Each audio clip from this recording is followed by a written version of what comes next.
So first of all, thanks to the Weinberg Center and ECGI for sponsoring this conference.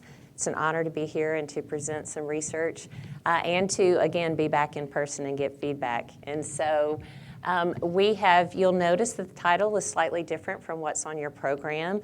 We're discovering that a lot of people are not familiar with exempt solicitation, and so we thought maybe changing the title would give a little bit more insight into what we're doing in the paper. And so basically what we're looking at is a form of shareholder communication that hasn't been widely followed or examined within the academic literature.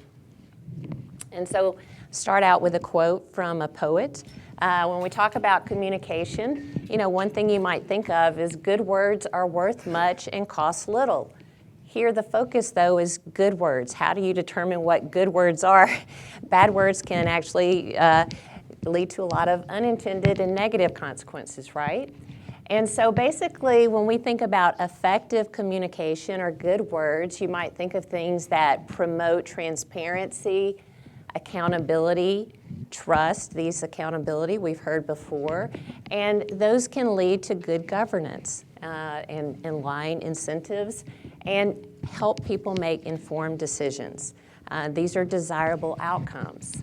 However, when you don't have effective communication, you end up not having good governance. So you can have conflicts of interest, you can have poor information or not enough information from which to make decisions, and you might end up with certain situations that have popped up in history, right?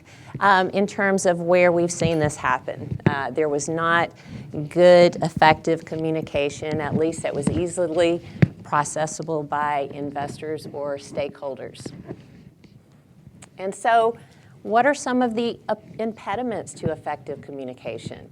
One are information gathering costs, dissemination costs once you have that information, credibility issues, legal concerns in terms of how to do that. And so when we think about this, we've seen over time actually the creation, empowerment of the U.S. Securities and Exchange Commission. A lot of the things that they've done, public policy, and I should have mentioned, hopefully you saw the footnote at the slide. These are the author's views and do not represent the views of the SEC. One of our authors is at the SEC. So for those of you that have interacted, let me make it very clear, we are not representing the SEC's views in this paper, okay? Although we do talk about a lot of things we're looking at and a lot of what we've seen in regulatory environment over time is to improve the public company reporting, what they're required to report, the format, the standardization to try to make it easier for others to process it, audited, and then anti-fraud provisions. Recently, we've been hearing that they're looking more into financial institutions or crypto, those types of things because of what we see happening. But even with that, with dispersed shareholders and small ownership, it's really difficult. They don't have incentive to be able to process all of that information. We have some firms that have become really large index funds that hold lots of companies. So to process all of that information is really costly. So we see that the proxy advisory services have really started to play a very important role in making recommendations.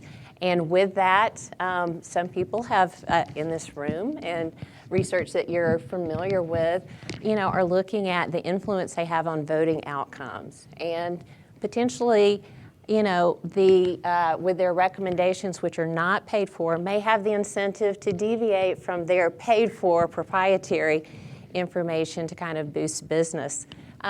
Or what they're looking at may incorporate what other people are looking at. And so with this, so I do have a little bit of green for St. Patrick's Day, my raincoat and in my slides. So I didn't have anything, but I am going to recognize that it is St. Patrick's Day. So you might think of all of this information coming in. We've got the company reports, proxy statement I'm looking at separately, even though that is a public filing that a company would do. And then the ISS. And so you've got kind of the reports going to shareholders, and then the ISS, they might be looking at that separately. Is that effective or not? And then when you've got dispersed shareholders, how do you get it to them?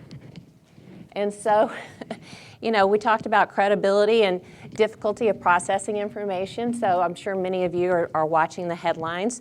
$30 billion to instill confidence in the banking industry stability that have been kind of funds that have been infused into First Republic. What does it take to get that information to potential investors, depositors? And so when we look at it on the shareholder side of things, the primary shareholder communications, the frequent ones that we normally see, shareholder proposals, shareholder routine voting, there's not a lot of evidence that they're consistently effective. And unfortunately, with 20 minutes, I can't talk about all of these wonderful papers, but I really appreciate the work that is done in this area and seeing more theoretical models come out as well. The effective shareholder communication we see is pretty infrequent, probably because of the costliness and the time that it takes. Those are some of the arguments. And so we've got kind of this circular thing. So we've got our shareholders able to get the information and process it, but then when you go back, does what manager is seeing in the voting represent what the current widespread belief of shareholders is? This is some of the things that we've seen in these papers. And can shareholders communicate with each other? Or are they worried that might trigger proxy rules that are really costly? And so these are kind of some of the issues. And so I had to throw a little bit of March Madness in here as well as an example. So my daughter made me make up these brackets. And so I'm looking, and a lot of the schools, I have not followed their basketball schedule. And so if I had time to look at all the statistics, I might make a more informed choice of which teams I'm going to pick to win, right? But I don't really have the incentive to watch all of them and to gather this information. And so, Furman busted my bracket. Now even if I would have had information, I still may not have picked Furman to upset Virginia. But the point is that there are a lot of teams that you can probably agree or disagree are seeded not based on their performance, the toughness of their schedule. We all have our biases, right? So when I'm making my bracket, I've got incomplete information. I can't make an informed decision, right? On the flip side, being from Tennessee, even though I know that kind of the heart and soul of our team is injured and out for the rest of the season, I cannot complete my bracket without putting Tennessee all the way to the final game. So I've got an implicit bias. So my bracket may not be reflective of everybody watching college sports. It's probably not going to be reflected in the spread. So these are just kind of fun examples of looking at things and the difficulty of trying to make decisions. And then even for companies who want to look at those, do these reflect all of the shareholders' preferences or not? All right. So we are looking at, we've got put together a hand-collected novel data set. We're going to look at shareholder communication through proxy exempt solicitations. And I'll describe what that is in just a minute to see if this could potentially play an important role. So we think that this is a unique setting that potentially solves many of the frictions that we see to effective communication. And hopefully as we go through the different tests that we look at, we might be able to make perhaps not a criminal case beyond a shadow of a doubt, but a civil case. The preponderance of evidence supports that these can be an important tool for shareholders. Okay, so essentially within the paper we give more detail in terms of what these are.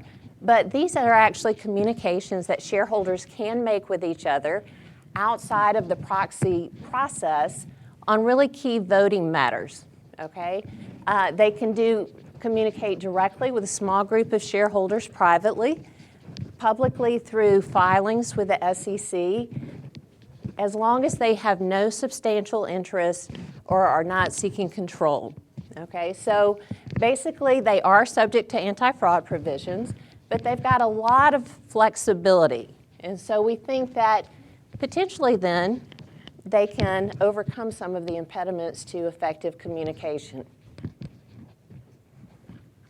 And so Why do we think this? Well, if we look at, there are two different mechanisms that literature indicates where they might be able to make a difference.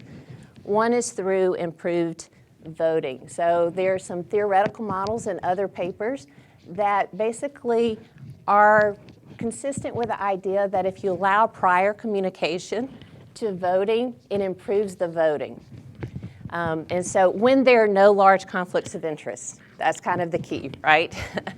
And so there is evidence that if shareholders can engage, they'll become more effectively engaged when others are engaged and more likely to vote according to the correct way and demonstrating widespread beliefs, again, as long as there's no large conflicts of interest. With this, we might expect increased attention. Informative in voting, if we think that the voting does inform us as to shareholders' beliefs, then management may pay more attention because they feel like it's not isolated to a single shareholder or shareholders who may not be currently owning the stock. And the board may also take attention and feel increased pressure. Also, third parties might pay attention when they see if shareholders have a widespread disagreement. All right, so these are kind of our research goals. Because we really haven't looked at exempt solicitations, at least to my knowledge within academics, is to first document kind of the usage trend in users to see if it's consistent with when we think they would be effective. And then we're going to look at indications of improved effectiveness. We don't have an identification. Corporate governance research is messy. And so what we're going to do is look at the market reaction, really short window, to the filing date of these. This is what we can observe as researchers. We're also going to look at clicks to try to see what kind of attention they have at the time of the filing. And then we're going to look for proxies for improved voting and increased attention. Okay, so just main findings in case I run out of time. We see that these increase over time. They are used to communicate reasons to deviate against management recommendations. They occur after the proxy statement is filed generally, but before the vote. So this is when we don't see other forms of communication. In fact, they are restricted. About 50% are against management proposals, which again is kind of interesting, and 50% are for shareholder proposals. These are the key matters that they focus on, and the filers are not individual investors during our sample period. They're primarily public pension funds, union funds, and other institutional investors. All right, so we find a positive market reaction, evidence of attention, proposed M&A by management. 43% of those have either improved terms or they're withdrawn. We see increased voting against management's recommendations. Importantly, increased likelihood of no confidence vote. So this is either greater than 50% for a shareholder proposal, or we look at less than 80% for management proposals. We also see an increased foresee a turnover rate and increased likelihood of takeover. All right, so just to give you a sense again of where these fit in kind of the continuum of shareholder communications in the proxy process, you'll see most of it happens here. So you have to go way back here as a shareholder if you want to file a shareholder proposal.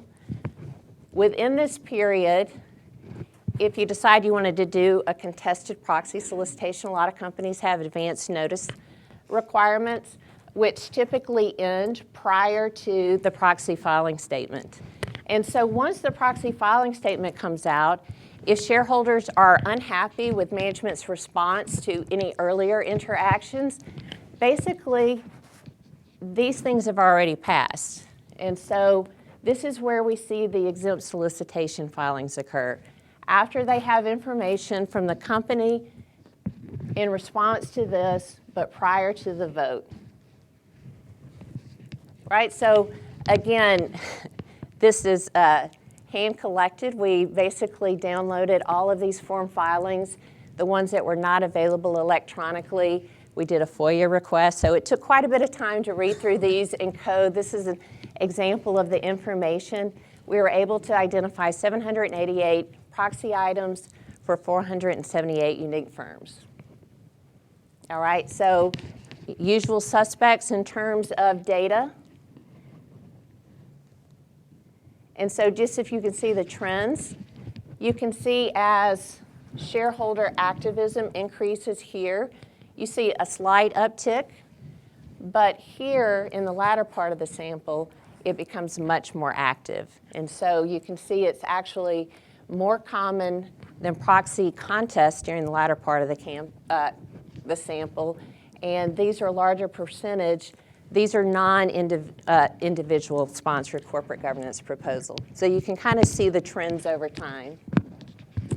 So if you look, the primary focus is on boards, either director elections or board-related shareholder proposals.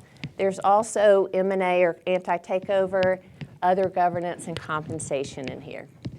Okay, I've got the 5 minutes, so let me go through. And so again, pension funds are the most common user, union fund, large shareholder institutions. Right. So just to give you some statistics behind our main result, when we look at the full sample, now it's important to note that, again, the date you saw is after the proxy filing date and before the annual meeting date. And so these are kind of a short window around this. But if these come out, they could also signal, right, that management's entrenched, that a shareholder is filing one of these exempt solicitations. And so when you look here, we think this is kind of a lower bound. One way to interpret it is a lower bound of the expected benefits relative to signaling or information revelation of entrenchment. And so here we've got positive CARs for the full sample. They're even higher for the ones that are against management proposals. They're strongest for the ones that are anti-takeover, however. And we still, although not as strong, we do see some evidence of a reaction to the shareholder proposal. So improved voting.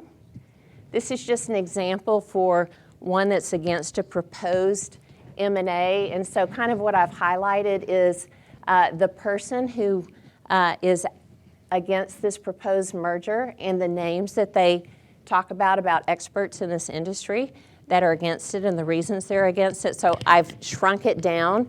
These are not limited, so they can be quite long, but they're just kind of establishing credibility, trying to provide information for decision making. And that was one of our proposed mergers that failed. Okay, so it's a small number in this, but what we see is most of these are target shareholder firms, that target firm, and 43% are effective, 29% withdrawn, 14% the terms are revised to improve and garner stronger shareholder support. All right, so for vote outcomes, we look at the interaction for the management sample and the shareholder sample. So here you can see that the votes against management proposals is more likely to be lower, higher for shareholder proposals. Okay, so here we include proposal type. We include whether the shareholder proposal is a repeat proposal. And we also control for ISS recommendations and look at the no confidence votes. So you can see the results are consistent to controlling for those things. Okay, increased attention. We're on the speed cycle with our 20 minutes. So here are our tests. So again, we've got a lot of control variables for this, but within the year of the solicitation, within the following year, increased CEO turnover rates, 1 to 3 match, 1 to 5 match. So these are matched firms, similar industry and size.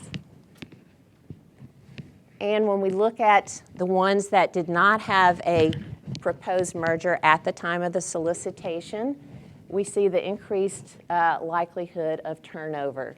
And it's higher if this solicitation is related to making a merger and acquisition less costly. So in terms of attracting third-party attention.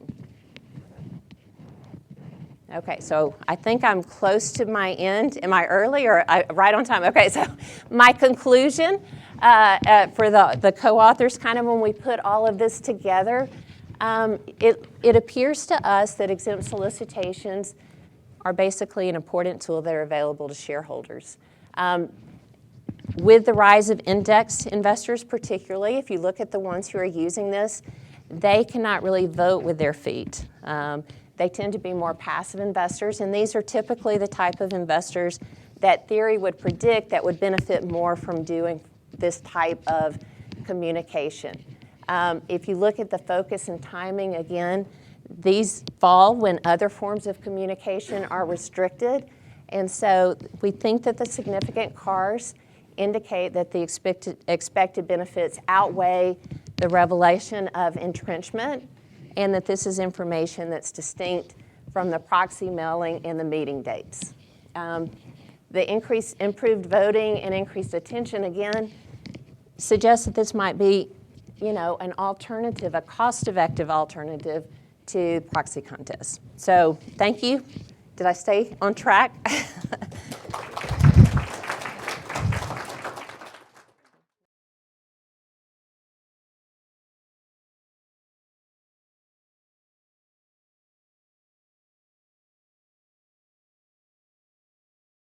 All right, so I'm here discussing this paper, and I'll just say it's a great paper, okay? And I'll start with a personal rant here. I don't think we have enough governance anymore in this field, okay? Like it's a ES, there's no J. So we need more governance. This is a great paper, okay? Now I have a problem immediately with the way the paper is kind of framed. Tracie uses ES, and everybody knows ES is environmental and sustainability, okay? So I was thinking like XO probably is better or something like this. And I think a paper like this is great just for the summary statistics, okay? Sadly, I don't think it can be published just with summary statistics, so we'll try kind of go the extra mile. But great paper. I mean, I have no problems, or I have a little bit of problems. What did I do? All right, cool. So my game plan here is Tracie did a great kind of literature review. So there's no literature review. I'll just cite my papers.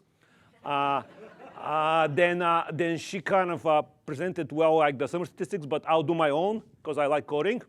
And then I'll talk a little bit more about tests and some suggestions I have, okay? So let's see how it goes. So here is my paper. And what do we do with exempt solicitations? One of the first people to do anything with it. It's like a dummy variable. Like dummy means really dumb variable. And the dummy variable of exempt solicitation predicts all kind of investors reading the proxy itself.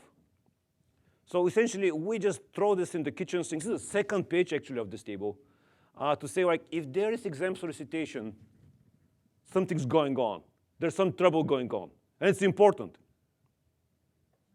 And in this sense, exempt solicitation is really important, but there's also trouble here, because the way we're thinking about it, our priors was that this is more of a sign of trouble.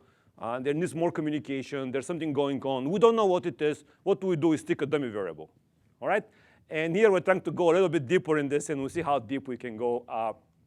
Cool. So here's my data. I take the Edgar index file, which I have on my desktop, on my screensaver or something, and I'm just going to try plot some things. So here is all the proxy statements.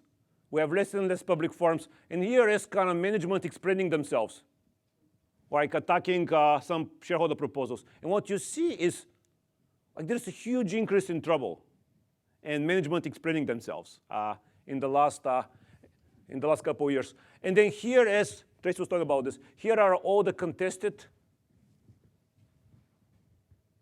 elections, and here is kind of the explanations going to them.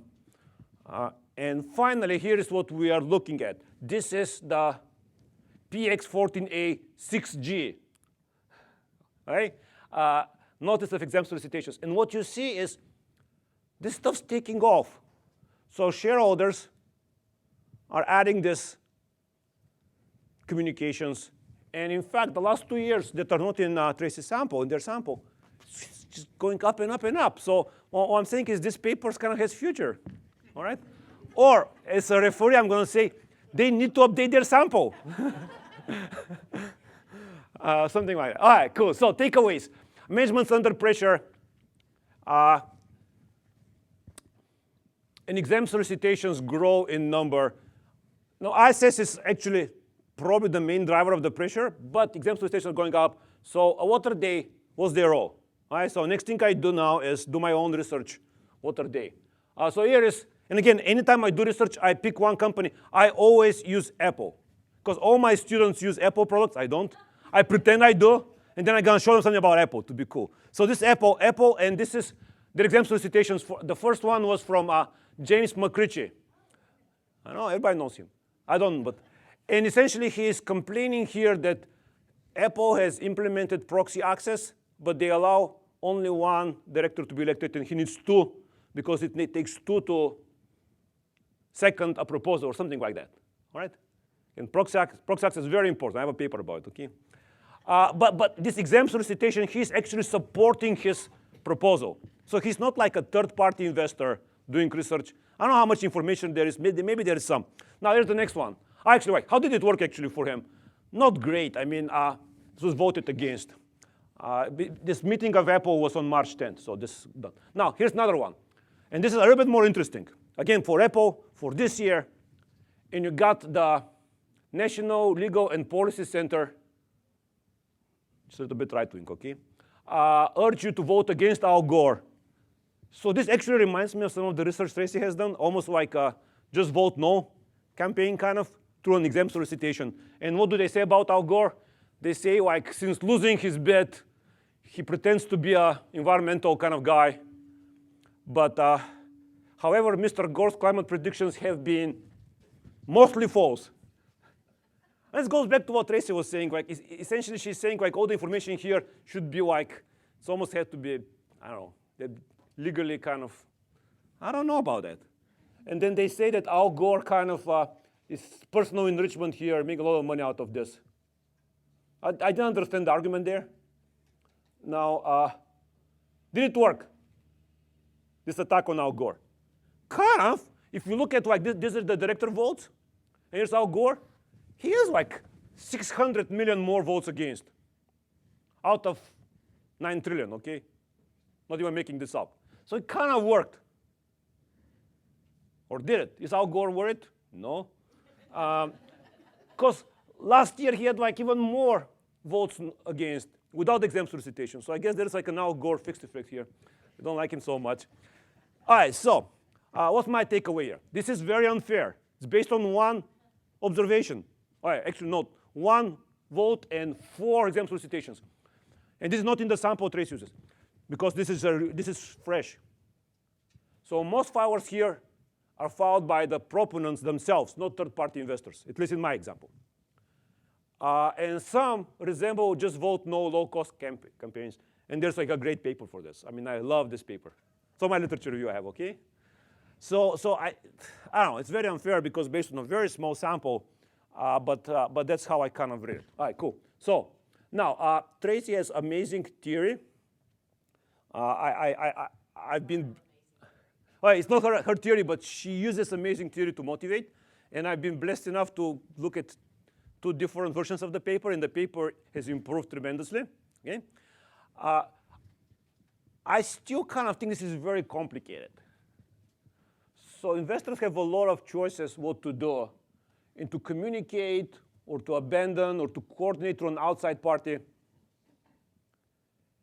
And in particular, I'm thinking about this exempt versus non-exempt solicitation. I don't know what non-exempt solicitation is, but some kind of really nasty solicitation you can do. Or having an activist group, or media campaigns. I mean, there are a lot of options. And the theory out looks interesting, but I still don't understand exactly like how this trade-offs work. And I don't understand this, okay? I just kind of, that's the benefit of being a discussant. You don't have to understand everything. All right, cool. Now jumping now to my suggestions. I really love event studies. Hence, I'm going to mostly talk about the event studies. So what they document up to like 0.6% return from filing here. I think this is great evidence, and I totally buy it that exempt solicitations matter. It's a very tight window. I still want to see this based on a 5-factor model, but even 1 factor is convincing enough.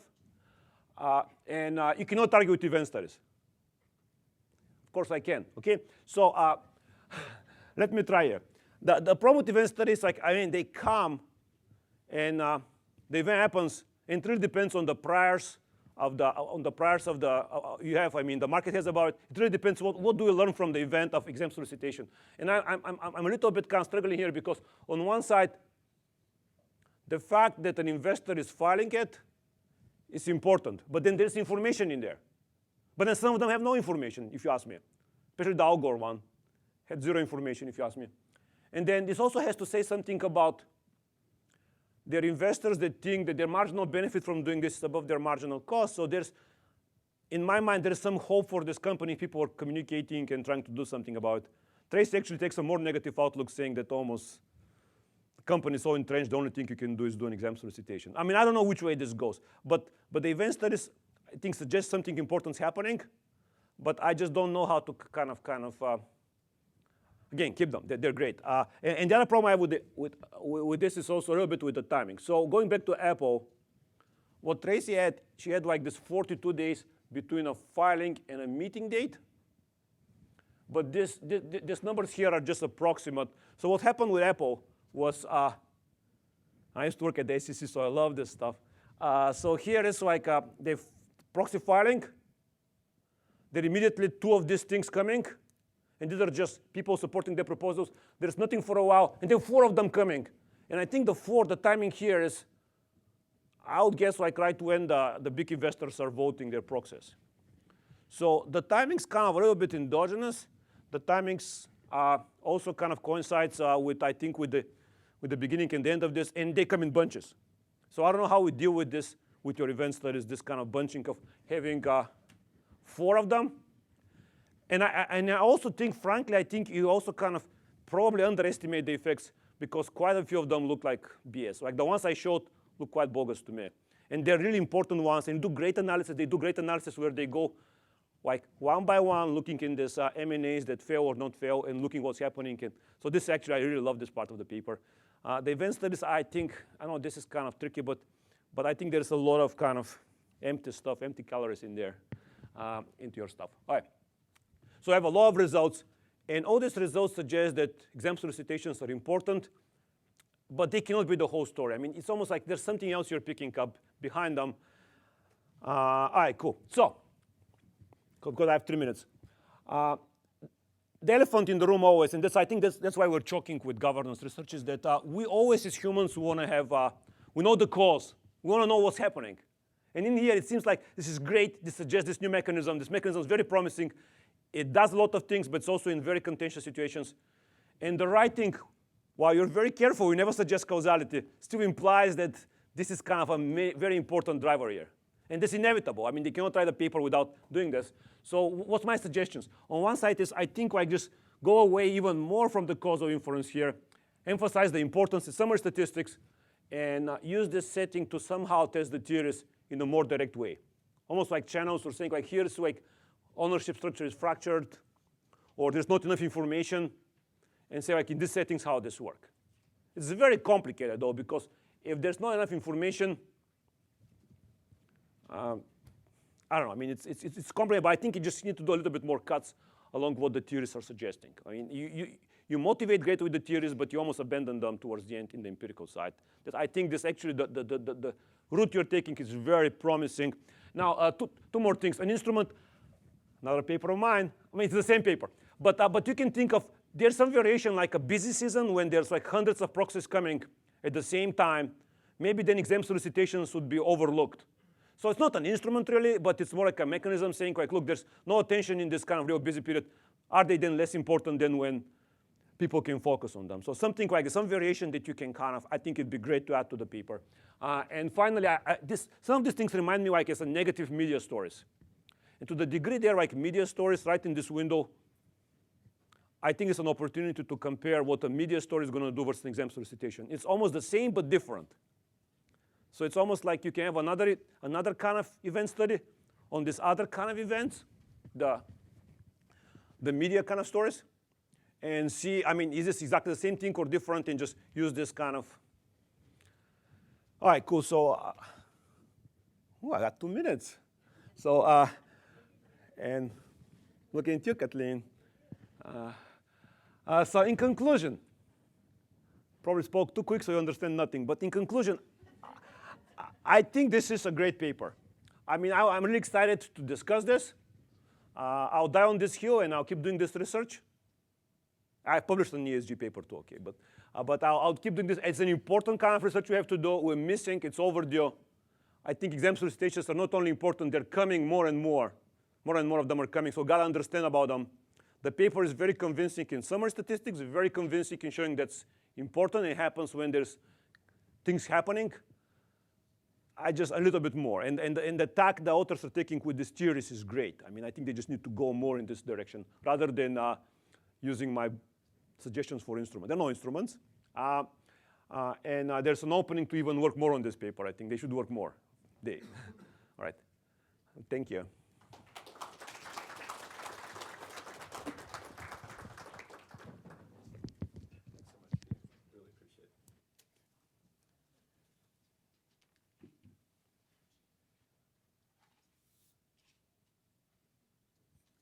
So thank you, Peter, for the insights and for the energy too. We appreciate it. We have about 5 minutes where we can have some question and answer and comments from folks. You're right. I should first go to Tracie. So, first of all, thanks, Peter, for your comments. And one clarification, the event study is on the initial ES filing date, so all of those subsequent filings are not included in the ones that are bumping right up to the annual meeting. So for the event study, we only do it for the initial filing for a company. So at least in terms of that, for the event study window, I think it's cleaner from that perspective. I'll also say within our sample period, there's been an increase in exempt solicitations on ES, your ES. The other types of social issues have grown recently over time. They occur towards the latter part of our sample period, so we excluded them here because we wanted to concentrate on governance. And so you do see a lot more activity in that space outside of the filers that we have. And so I think that when you look at the types of exempt solicitations in our period, they're a little bit different than the Al Gore example, for example. But we saw the same thing with the Vote No campaigns. Suddenly, everybody jumps on, and if they're unhappy with a conflict between accounting, business and auditor, they're going to withhold votes against all the companies in their portfolio, where that's the case against the whole audit committee. So I think when it's effective is important, and we do see people relying on them more over time. But thank you very much for your comments. Thank you. A number of the co-authors were good enough to come. Any quick thoughts from the co-authors? Okay, and there's time for comments and questions from anyone else. Okay, I'll come here and then here.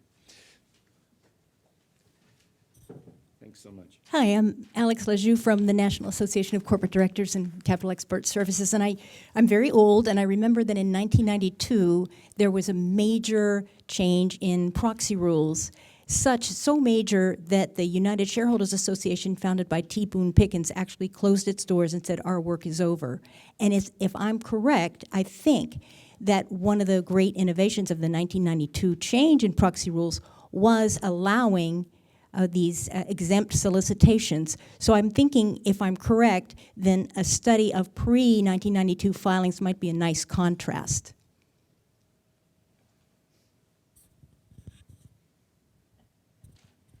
I agree, but voting analytics started coverage. I agree, but I was going to say the data that we're using for example, shareholder proposals and the voting outcomes, voting analytics didn't start until 2003. And so a lot of the things that we look at are not easily available prior to that time period. Even in the first part of our sample period, we had to hand collect that data. Thanks, Alexandra. Thanks, Tracie. Let's see.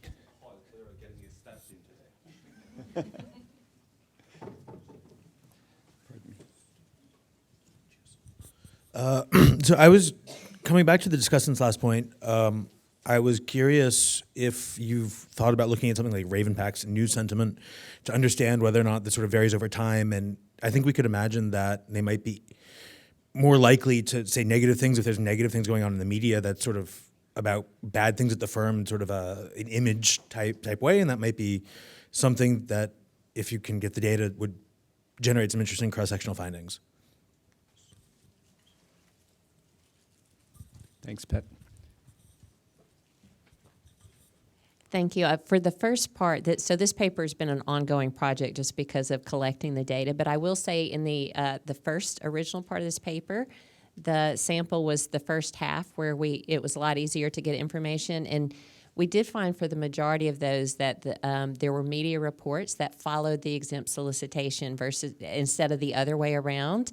We haven't, because the sample grew so much inside, we haven't yet pursued that in the latter part of the sample. But that's something that we can certainly think about. But there it was just the ordering. We didn't look at the sentiment, which is kind of what you were talking about.